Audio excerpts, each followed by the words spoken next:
Hello, my name is Nicole, and thank you so much for taking the time out to listen. Today, I titled this message, Caving into Power and Control. Caving into Power and Control. Those of you all who are familiar with the domestic violence wheel, you know that with power and control, there are various types of things that people do to get the upper hand. The abuser is going to use isolation. He's going to use economic abuse. He's going to use anything that is going to keep his victim under thumb. Okay? So whatever the weakness is of the individual that he or she, because sometimes abusers are women, unfortunately, whatever weakness he or she sees, they're going to figure out a way to use that weakness against the victim. That's why you don't want to say too much about what your flaws are, especially early on in a relationship, or you don't want them to know but so much about you, because those who unfortunately have demonic spirits in and around them are going to be used not for good in the long term, but for evil. Okay? The good is in the short term. It's in the interim. It's to win you over. It's to lure you in. It's to establish trust. So that good man or that good woman initially is going to make sure that you feel comfortable. Okay? Make you feel loved and appreciated. But then over time, good starts to turn into evil. You start to figure out that God didn't use this person to be my mate, to be my lifetime partner. God didn't say it's okay for me to welcome back this family member or mutual friend of an ex or something. Wait a minute. I don't believe that God would have me go and work for an employer that has a long track record of being really mean to his employees. You see? But powerful and controlling types of individuals, they're going to appear to be children of light. Okay? It's a false light. It isn't genuine. People who are discerning will say, I don't trust her. You may have heard this before. I don't trust her. There's something about her. I can't put my finger on it. I don't trust him. There's something that's just not quite right. Yes, I know he bought you a car. Yes, I know that he hooked you up with some really nice items.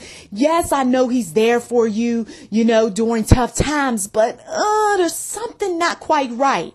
Okay? You have the older man who's looking for a younger woman, who eventually finds a younger woman. And then the younger woman brings the older man around her family, around her friends. And some are like, yes, I'm glad you found someone, right? Others are like, I don't know. There's something not quite right. There's a reason why he's pulling these younger women and he's not able to get a mature woman who's his own age. Okay? That's an example. Here's another one. I think there isn't something good about this one. What you mean? I mean, I've dated so many different people.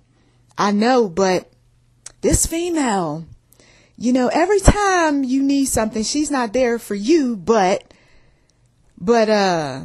when she needs something, you're always there for her. I think I would just kind of test her. I'd pull back on all of the gift giving. Okay? Another example.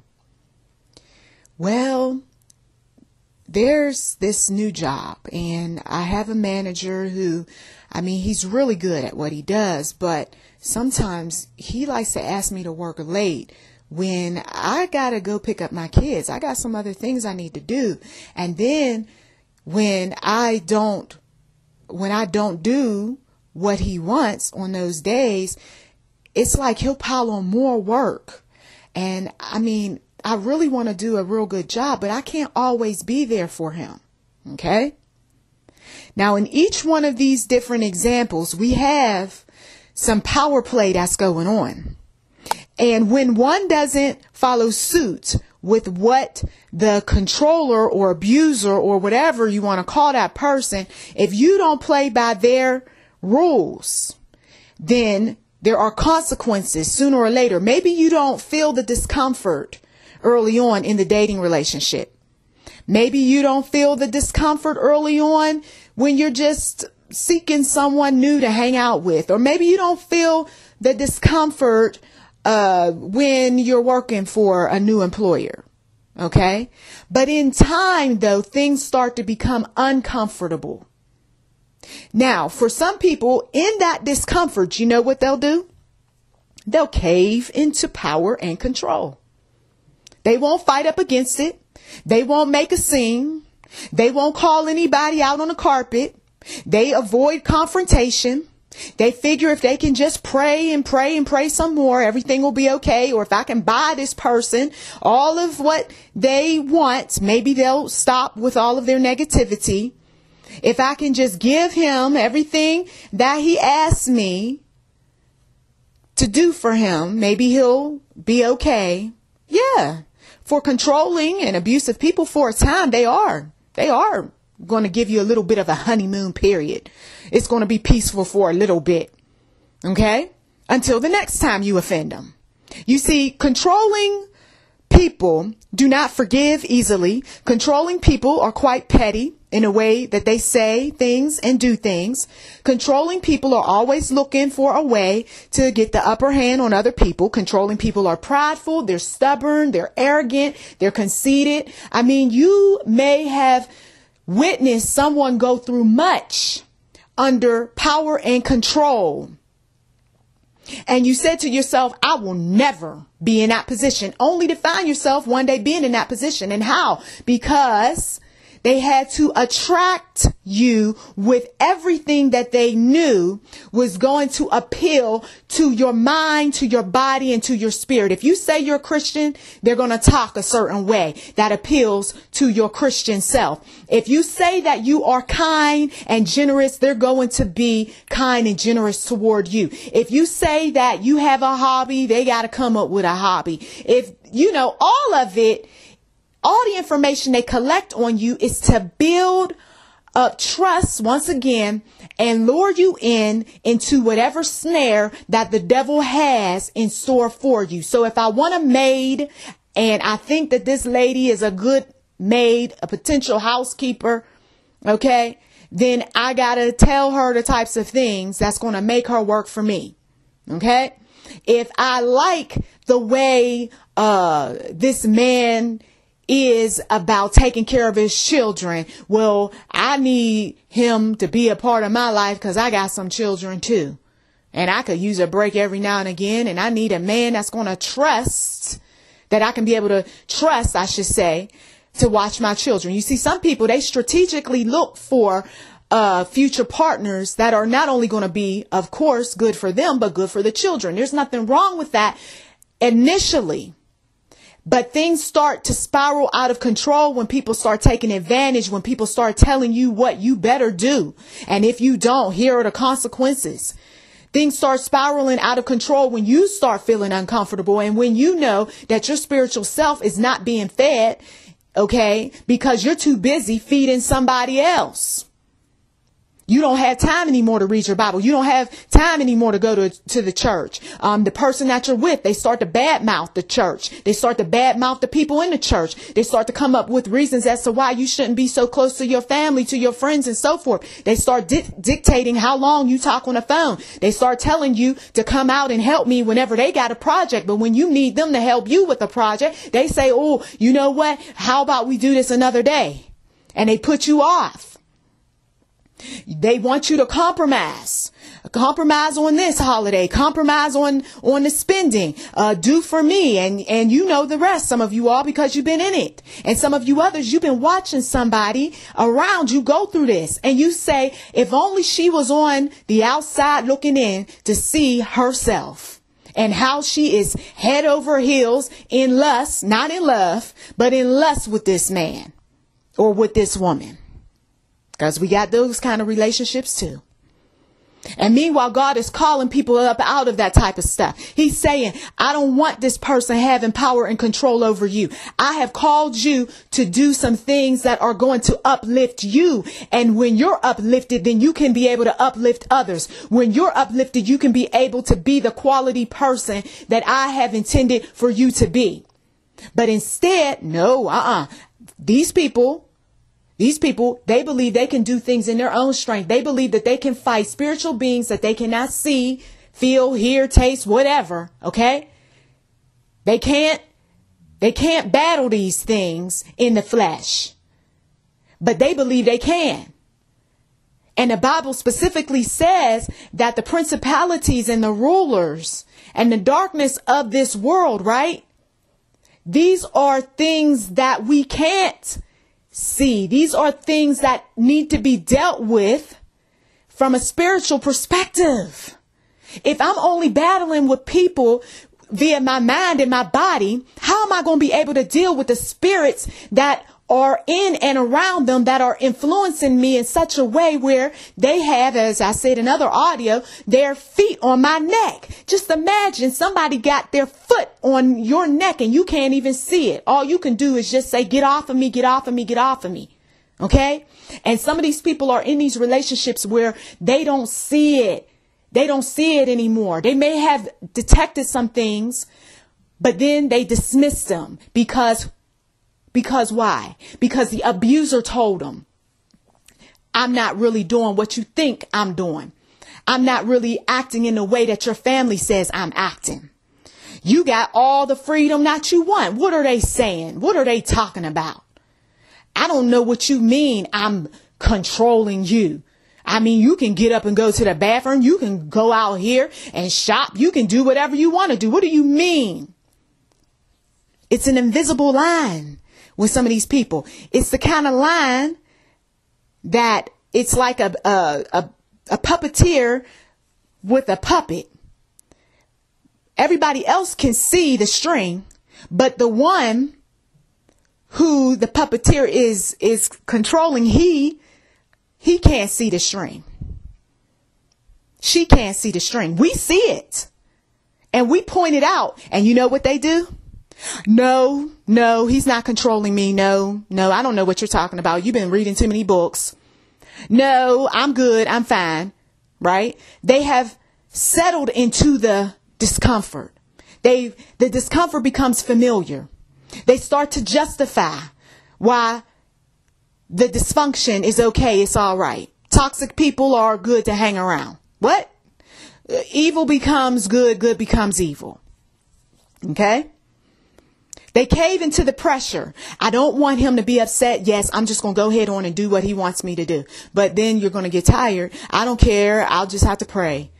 But I'm telling you, this isn't healthy. And over the long term, it's going to hurt you. It's going to hurt you financially. Look, girl, I don't need you to tell me these things. I know. You know, right? Okay. The money starts leaving her savings account. Okay. The things that she wanted to buy, she keeps putting off. She can't buy them because she's too busy doing for others.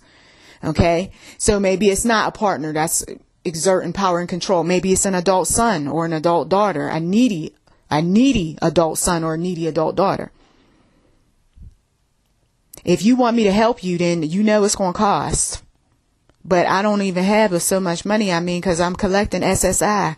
It don't matter. Look, all that stuff I did for you back in the day, all the things I had to put up with, my daddy wasn't there. You was sitting up there working us like dogs when we was kids and stuff like that. You owe me. Woo. You see what I mean? So the mother who was once controlling, now the daughter rises up and now she's becoming controlling. And some people went into their graves knowing this. What you reap, what you reap in due season. And that's what happened with some of these people. See, they weren't always innocent. They can claim innocence now, but they wasn't always innocent. Certain things led up to folks behaving in the way that they behaved. So now the abused becomes the abuser. You are not going to have the upper hand on me because I know how this game is played. Matter of fact, I'm going to sit down, study it, learn it, and do everything I possibly can to pay you back. And the Lord says, once again, we're not supposed to do that. But you got people that's just what they do once they take the blinders off their eyes. And they realize that I am no longer going to cave into this power and control that these toxic, dysfunctional folks have on me. So they end up turning the tables around on these folks. And they say, all of this stuff that you put upon me, I'm going to put upon you now. See, you got to be careful teaching people revenge. Some of you all, I've heard this sort of thing growing up where if somebody mess with you, you mess with them back. They sit up there, they hurt you, you hurt them back. Matter of fact, you draw blood. Okay. This type of stuff. And what does that do? That just eventually empowers a person in such a way where they become manipulative, controlling, abusive, and so forth. And that's not the game that God wants us to play. If anything, he wants us to draw near to him. He wants us to give our burdens over to him. And even though he doesn't move in our time, trust you me, he does move. Yes, it's going to hurt to see that people are doing what they're doing and getting away with it. But you allow the Lord to lead you. If things got to be brought to light, they got to be brought to light. But let the Lord lead you. But no, some people, they can't wait. And then they find themselves in a whole heap of trouble too. Caving into power and control is not peaceful. It's not peaceful in the least. It looks peaceful. It has an appearance of peace, but it's not peaceful because if I'm caving into something, that means I threw my hands up. I'm defeated. And then what am I going to do? I'm going to resent that person who I have caved under their power and control over time. It may not happen. It may not happen overnight. It may happen over a period of years, decades even. All these years, the wife says, I put up with your stuff.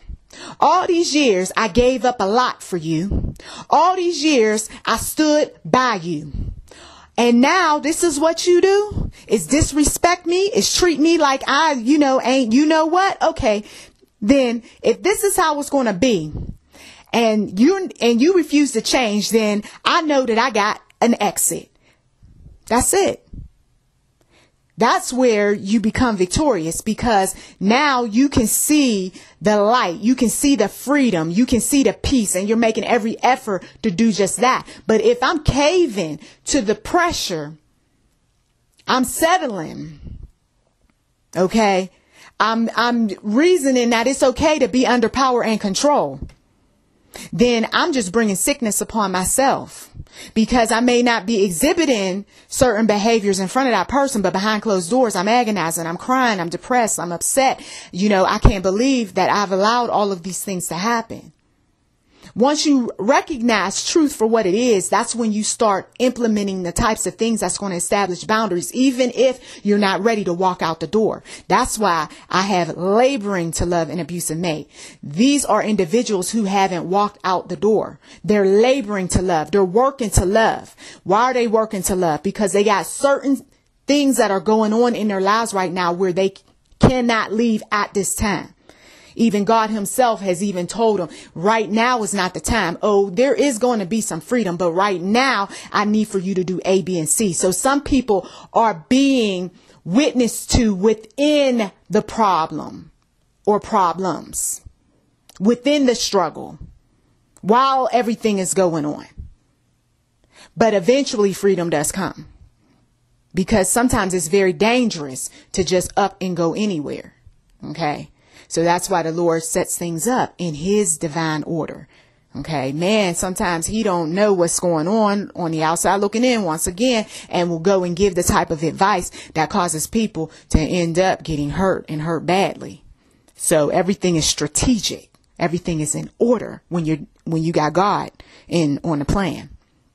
Now, there are times where things are going to happen quick. And stuff is going to start, falling apart quick, or people are going to start leaving quickly, or, the the abuser ends up becoming quite ill. Stuff for temporarily is chaotic, but then eventually settles down again, because that's the kind of God we serve. He's going to, at times, allow things to rise up. And in all of the destruction and the chaos and the whatever, then there's peace on the other side. Order is restored. Okay. So I know the enemy likes to, take ownership of some of these catchphrases, order out of chaos and so forth. But you got to know that God, he works his plan out. But his plan is about longevity. His plan isn't temporary. Unless, of course, the circumstances call for it. And that's quite another different story, which we don't have time to get into. But right now, what you do need to be concerned about is that if there's any area of your life where someone or something is holding you in bondage, okay? We're talking about emotional, physical, spiritual, financial bondage. And you know that you're being mistreated, okay? You're going to have to start making the necessary efforts to, number one, establish boundaries, address the issues, number two. And then, of course, number three is definitely draw near to the Lord in this whole process of transition. Because some people right now in my network are in transition. Okay. They're not leaving just yet, but they're like the woman who's packing her bags up. Okay. Or packing her boxes up. You don't physically see the bags and the boxes packed up yet, but in the spiritual realm, there's some packing up that's taking place. And there's some throwing away that's going on. And there's, some helping, and there's a lot of other stuff that's going on that will lead up to the courage, lead up to the opportunities, lead up to whatever God wants for that person's life. Okay. Once again, it's a process. Power and control is one of those traps that the enemy sets up because he specifically wants you to not serve the Lord. And that's what it's all about. I didn't say serve religion. I said serve the Lord. So he's got to twist some things, or she has to twist some things up in such a way so that you don't lean on the Lord through your difficult situations. Why are you going to lean on something that you can't even see? I mean, that's how fools speak. Why you want to be around all them like-minded folks? I mean, can't you get some like-mindedness over the internet? Once again, the fool speaks. There is no God. He wasn't there for me. Oh, so just because he's not there for you doesn't mean that he's not there for me. Once again, the fool speaks. Why is it that every time I turn around, you praying about something? See, the power and control that these people exert is also about taking what is giving you peace away. So if God gives you peace, guess what? They're going to try to take that from you. If your faith, is helping you through these storms, being with this individual, they've got to find fault with it. If they don't agree with the church, don't like the church, got negative issues or problems with the church, then guess what? They're going to discourage you from going to church. Okay. We got plenty of these people that are all over the internet and elsewhere that do just that. That's what their objective is. They are children of darkness. Their objective is to keep you from growing spiritually because they're haters anyway. They don't want to grow. Their objective is to keep you from doing better than them. That's why some of them will discourage, people from getting jobs or from starting their own businesses, or they want to keep you so busy so that you never get your projects done, right? It's about mama. It's about daddy. It's about sister, brother, cousin, whoever. I need you to do this for me. I need you to do that for me. They want you to stay within the same states so that you can be able to reach out to them, right? Whenever they want you to. Meanwhile, your life is put on hold, or you're not able to get things done because you're too busy running after this one and that one because they have become center. They've been focal in your life, and they don't want you to do anything more than treat them like a god. I know some people can't see this because they're so caught up in titles. And those titles is what's keeping a lot of folks from experiencing what it's like to live life abundantly in the way that Christ Jesus wants you to. And it's not about material wealth. It's not about external things. You can live life abundantly through what God downloads into your spirit. And that, of course, are, the things like love and peace, right? And joy. Even when everything around you is falling apart, you don't have to be that emotional one. You don't have to be, I got to turn my life upside down for these people. But if I am of the flesh, if I am a child of darkness, if I am a victim of power and control, I'm going to let men and women dictate my life. You see? Because they done stripped me of my faith. They done stripped me of my freedom to talk and walk like I want to. You got matriarchs and patriarchs that's running families like running cults. Speak up, and here's the consequences. Say this and you will reap. Do this and we will disown you. And you think God called you to that type of lifestyle? Some of you are free out of those types of situations, but you are being reminded, Israelites, of your bondage that took place in Egypt, because God doesn't want you to be ensnared again with a yoke of bondage. That's why some people say, oh, it's unhealthy to look at the past. No, it's not. It's not unhealthy to look at the past. It's unhealthy when you repeat the past. If I already went down a path that was terrible, that kept me in some type of bondage, whether it was mental, physical, spiritual, financial, isn't it my job to make sure that my children and my children's children don't go down that same path? But you got these folks that are agents of Satan, that they want folks to do the types of things that are going to benefit them temporarily. Okay, controlling people, once again, benefit them temporarily, but victimize you. So you become under a curse of bondage, financial bondage, spiritual bondage, and any other type of bondage, because they are fed certain beliefs by others. A lot of times it's not even their own beliefs, it's other people's beliefs, other people's way, to keep you in their space, under their thumb. You're not old enough to go over here. You don't have enough education. I don't trust that you're intellectually sound enough to be able to live independently. I don't believe that, you not going to a 4-year institution is a good idea. But you think that I should spend $90-some thousand for my education, though. You think that's a good idea. Are you going to help me pay for that? Oh, no. So you're not helping me pay for it, but you think that it's a good idea that I should be a part of a system where only 10% of the jobs require a degree. Oh, okay. Okay. I see what this is all about. What do you mean? What do you mean? You just want to go around here and brag about your daughter or your son going to this very, very astute university. And my daughter is playing basketball at the local college. And my son, he is very scholarly and he does wonderful things. And he's also attending such and such university, and he's a part of this extracurricular activity in that one. You see, controlling individuals. Now, when you look at their resume, when you look at their history, what did they achieve? Some of them achieved much. That's why they were putting so much pressure on their children, because the pressure was put upon them. Others didn't achieve much at all. So what they're doing is they're living vicariously through their children. But I don't want to do. The child says, I don't want this debt. I can always be a part of other agencies, groups, organizations, what have you, that I'll be able to get out a lot sooner, okay, and make money faster.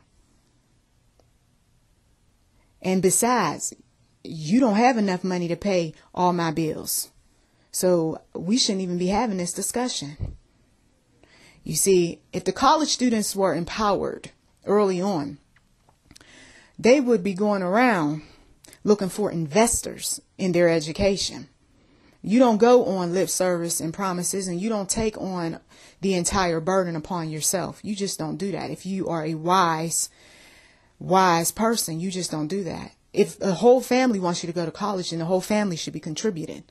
You see, but that's the problem, is that they don't intend on doing any of it. Now, that's just an example of how power and control even shows up in the most unlikeliest places between parent and child over education. You will do this. You will take this particular program. You will stay in there or else, you see. Meanwhile, all the child wants to do is just have a simple job, get an apartment, have a peaceful life. My mind can only take but so much. I've been traumatized by the mamas and the daddies and everybody else, and I'm sick of it, and I just want a peaceful life. I'm not interested in being nothing more than just a simple worker doing some simple things, enjoying a simple life. That's it. You see? And there's nothing wrong with it. That's what I love about the Lord. He's not going to put no more on us than we can bear. And some of the happiest people are the people with the simple lives. Right? Go into some of these little small towns and so forth. Yeah, they might have some small minds about some things, but one thing about it, a lot of those folks live long. A lot of those people are quite content. Hello, how are you? You go in the town, they're quite friendly. But then you go into some of these big cities, right? People, they look at you crazy if you say hi to them. Right? Their lives are complicated. Oh, I've got this, I've got that. Oh, and the other thing, I got to go see my baby's mother. And then I got to see my other baby's mother. And then I got to pay out this money and that money. And then, oh, I got the club. I got to, go and pay my dues to the club. And they got these weekly meetings now. And it used to only be monthly. Plus I got my job. And sometimes I'm working 40, 5 to 50 some hours a week. And you see? Pressure. Somebody along the way said, I want a family. I want you to do for me. This is the way it's supposed to be. And some folks, they get controlled by sex and they find themselves before long impregnating someone. Okay. Before long, they're having an STD. Before long, they're marrying and then they really don't like that person and now they're divorcing. Control. Okay. Shows up in the most unlikeliest places, as I said before. And this time, shows up through sex, seductress, or the type of individual that's a gigolo, wants to show up and show out. And the enemy, he uses all sorts of snares. He's very clever in what he does. Never underestimate Satan. He's very clever at what he does. He knows how to just make things appear as if they are good opportunities. And then you spend some time only to find out that it's nothing more than bad. Bad investments, bad relationships, bad schooling, bad debt, bad people. The lie becomes the truth. And then the truth becomes a lie. You see how he reverses things? Some of you all understand that just because it glitters, it isn't gold. Just because people tell you that they love you doesn't mean that they really do. Just because people have given you money, bought some nice things for you, sang your praises to other people, doesn't mean that they are right for you. When the truth reveals itself, don't fight it. Don't dismiss it. Don't justify it. When God uses his people, his places, and his things to communicate to you, to show you where you are in bondage, don't fight it. Start looking for ways to get up out of that bondage. Yes, it's going to be difficult at times, but just know that if you trust in God and not lean on your own understanding, He will get you out. Well, that is it. Thank you so much, as always, for taking time out of your busy schedule to listen. You've been listening to YouTube NM Enterprise 7. Feel free to check the description box for anything that might be of interest. Also, we do welcome donations. Blessings to you.